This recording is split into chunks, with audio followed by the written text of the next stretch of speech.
친족 상도례에 대한 헌법 불합치 결정이 나옴에 따라 이제는 부모와 자녀, 배우자의 재산 범죄도 처벌할 수 있게 됐는데요. 법조계 일각에서는 이번 결정으로 가족 간 재산 분쟁이 급증할 것이라는 관측도 나오고 있습니다. 가족 간 재산 범죄 앞으로 어떻게 달라질지 신예림 기자가 이어서 전합니다. 직계 혈족이나 배우자, 동거 친족, 동거 가족 또는 그 배우자의 재산 범죄에 대해서는 형을 면제한다. 형법 제328조 1항에 대해 헌법 불합치 결정이 내려졌습니다. 핵가족화와 1인 가구 증가에 따라 과거와는 달라진 가족의 의미, 헌재 판결도 이처럼 변화하는 사회상을 반영했다는 해석입니다. 이번 판결이 가족 간 재산 범죄 사건에 어떤 영향을 미칠까? 이전까지는 부모나 자녀, 동거하는 가족은 친족 상도례에 따라 재산 범죄를 저질러도 처벌받지 않았습니다. 대부분 공소권 없음으로 처리되거나 재판에 넘어가더라도 형 면제 판결이 선고됐기 때문입니다.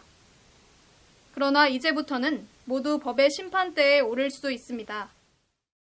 헌법 불합치에는 두 가지가 있어요. 잠정 적용 헌법 불합치와 적용 중지 헌법 불합치라는 게 있는데 이번 케이스는 이번 이제 328조 1항은 적용 중지예요. 그러니까 우리가 헌재 결정이 있는 날로부터 이제 이 법률은 적용이 안 돼요. 오늘 만약에 이런 가족 간의 범죄가 있다. 바로 고소하고 지금 이제 처벌이 가능하다는 뜻이에요. 가족 간 재산 범죄 사건에서 주요 쟁점이었던 동거 여부도 더는 중요하지 않게 됐습니다. 친족 상도례 1항은 동거 친족과 동거 가족을 형 면제 대상으로 규정합니다. 때문에 전입신고 시기를 따져 함께 거주하는지를 판단했던 것이 이번 헌법 불합치 결정으로 의미가 없어졌습니다. 다만 적용이 중지된다고 해서 법률 조항 자체가 사라지는 것은 아닙니다. 친족 상도례 적용 중지 시한은 2025년 12월 31일까지 이 시한 내로 국회가 법을 개정하지 않을 경우 효력을 상실합니다.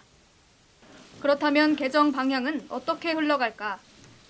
형법 제328조 2항은 여전히 합헌이라는 점에 주목해야 합니다. 1항 이외 친족 간에 발생한 재산 범죄는 고소가 있어야 공소를 제기할 수 있다. 피해자가 직접 고소해야 수사와 재판을 거쳐 처벌할 수 있는 범죄, 즉 친고죄를 가리킵니다.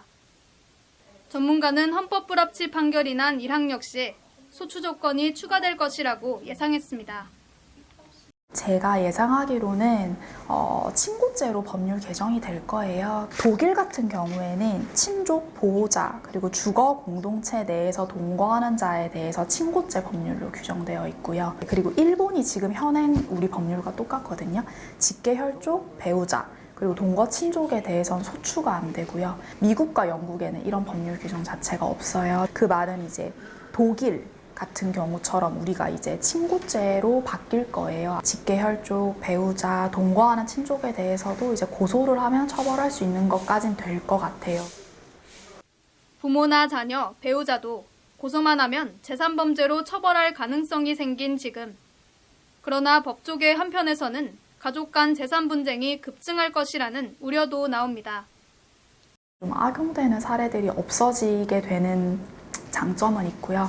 이게 좀 시대착오적인 법률인 건 맞아서 환불이 돼야 되는 건 맞지만 사실 실무상에서 좀 고소가 남발하게 될 거라면 좀 우려가 되긴 해요. 특경법 3조에는 이제 이러한 재산범죄의 이득가액이 5억 이상이면은 이제 우리가 가중처벌하는 법률 규정이 있는데 사실 저도 개인적으로 좀 이득가액에 따라서 좀 고소할 수 있는 요건이 엄격하게 돼야 한다는 사실 생각을 가지고 있기는 한데 이것까지 입법이 될지는 모르겠어요.